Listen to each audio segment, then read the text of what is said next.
akrim bihi wa bimalikin khairil ladzi uriyal manama fakana ahsana masra'i.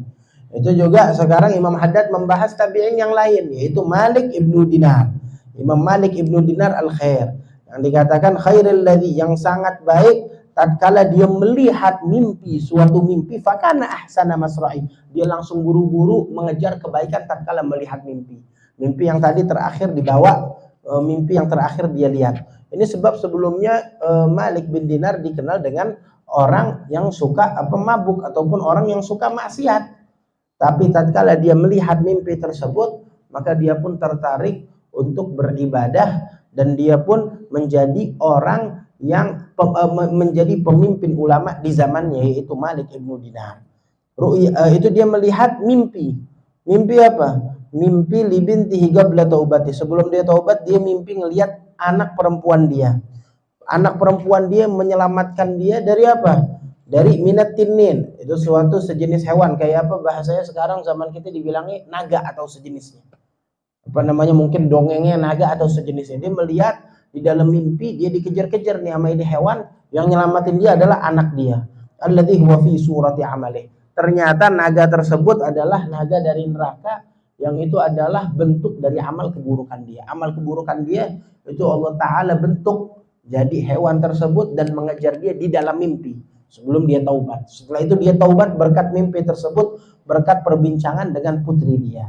Ada Imam Malik ibnu Dinar itu dari Basrah, An-Naji bin Nun, maula imra'a min Bani Najiyah bin Amir bin Lu'ay bin Ghalib bin Fihr. Kunyatuhu Abu Yahya, kunyahnya dikenal dengan Abu Yahya. Ini juga seseorang yang zahid al-kabir.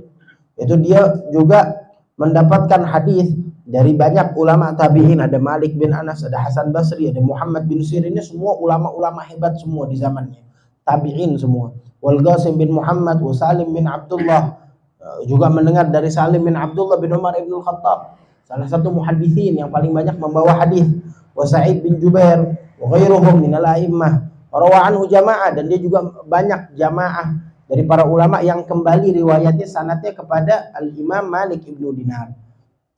Ada saudaranya Utsman bin Dinar dan banyak lagi. Beliau meninggal di tahun 23 wa 100, di tahun 123 Hijriah.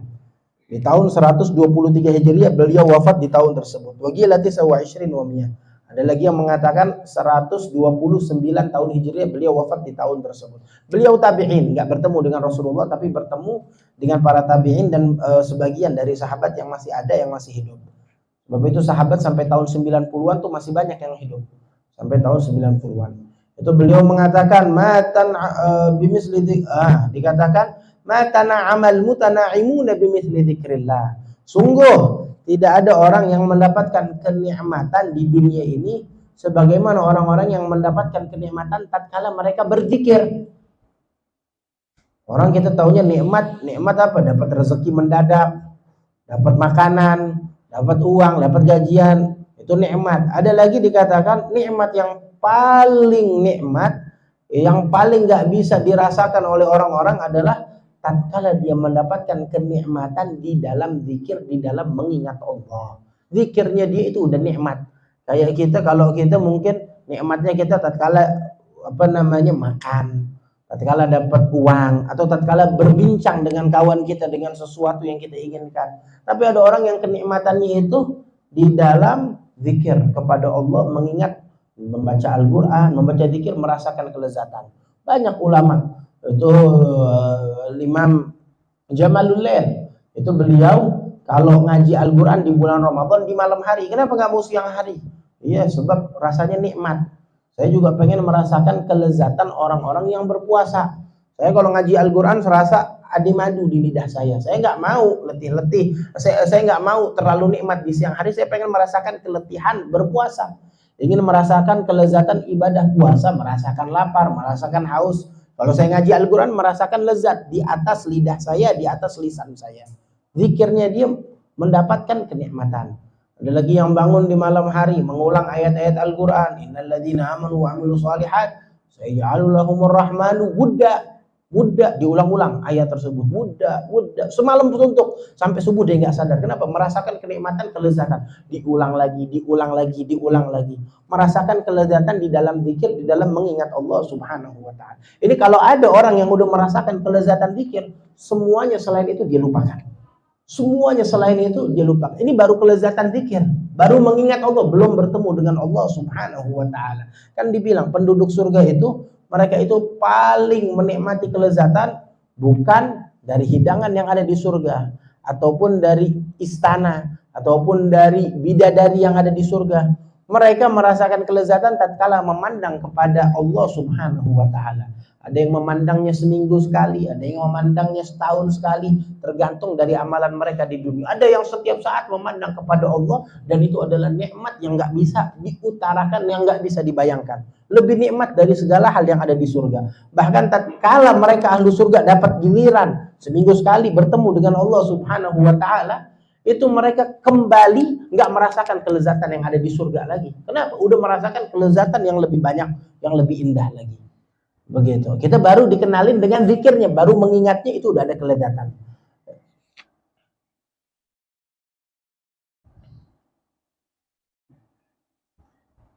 Jadi dikatakan kharajal ubbad waz-zuhad illa qalil minad dunya wa lam yurzaqu atyab syai' fiha. Itu orang udah keluar, al-ubad, orang-orang ahli ibadah, orang-orang zuhud udah pada meninggal dunia, illa qalil minad dunya. Dan itu sebagian yang ada di dunia, tinggal sisa-sisanya sedikit, dan mereka belum merasakan mendapatkan rezeki yang paling nikmat, yang paling lezat. Apa itu wahai Aba Yahya rezeki yang paling nikmat, yang paling lezat? Ma'rifatullah, yaitu mengenal Allah Subhanahu wa Ta'ala. Wa inna siddiqin idza quri'a alaihimul Qur'an, orang-orang yang bersungguh-sungguh di dalam penghambaan kepada Allah, tatkala dibacakan kepada mereka Al-Qur'an, mereka bukan baca, cuma dengar Al-Qur'an. Ada orang baca Al-Qur'an, mereka dengar, taribat qulubuhum ilal akhirah, langsung jiwa mereka, diri mereka itu rindu kepada akhirat.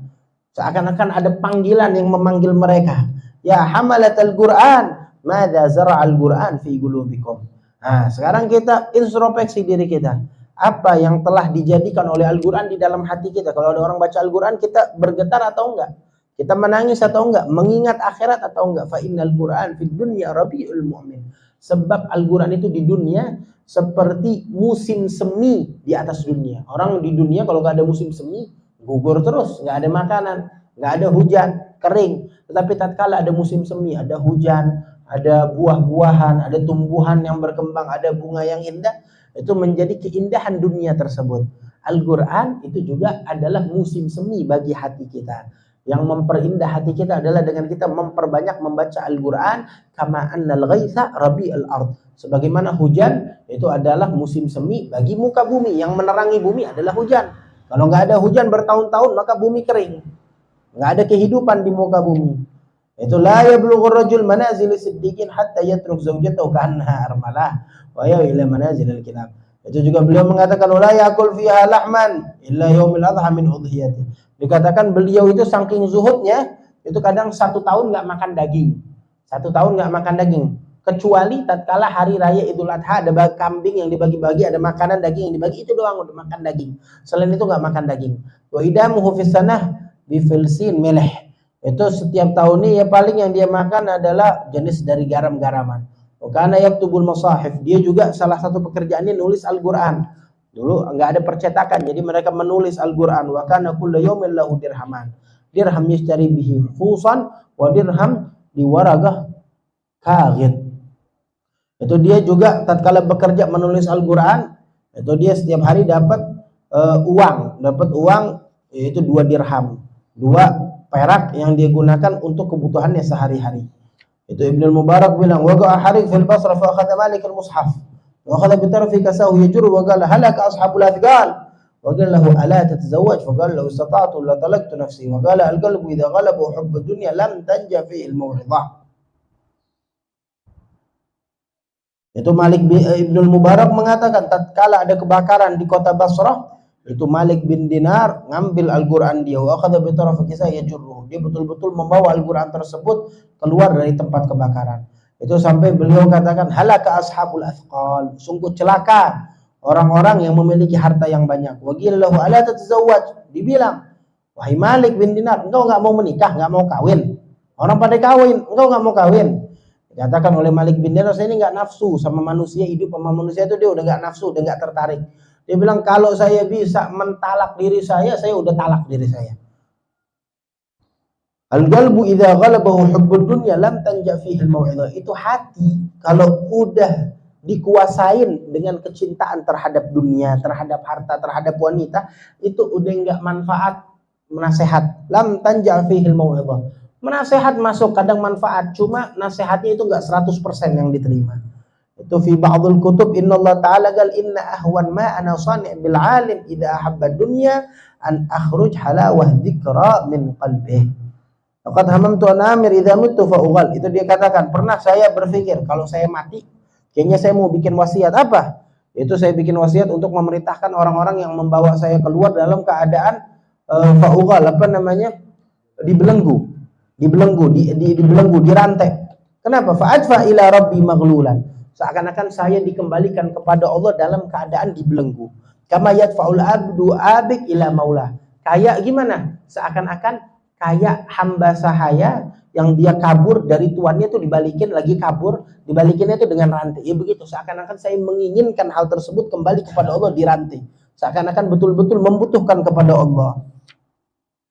Itu tatkala beliau wafat, beliau mengangkat kepala beliau ke arah langit, lalu beliau berdoa mengatakan, Allahumma innaka ta'lamu anni lam akun ahabbul baga fid dunya li batnin wala farjin. Ya Allah, engkau maha mengetahui bahwasanya saya ini hidup di dunia nggak ada kecintaan terhadap dunia, baik kecintaan untuk perut saya atau kemaluan saya nggak ada tertarikan untuk kecintaan terhadap dunia. Ya Allah, saya betul-betul menghamba kepada engkau ya Allah.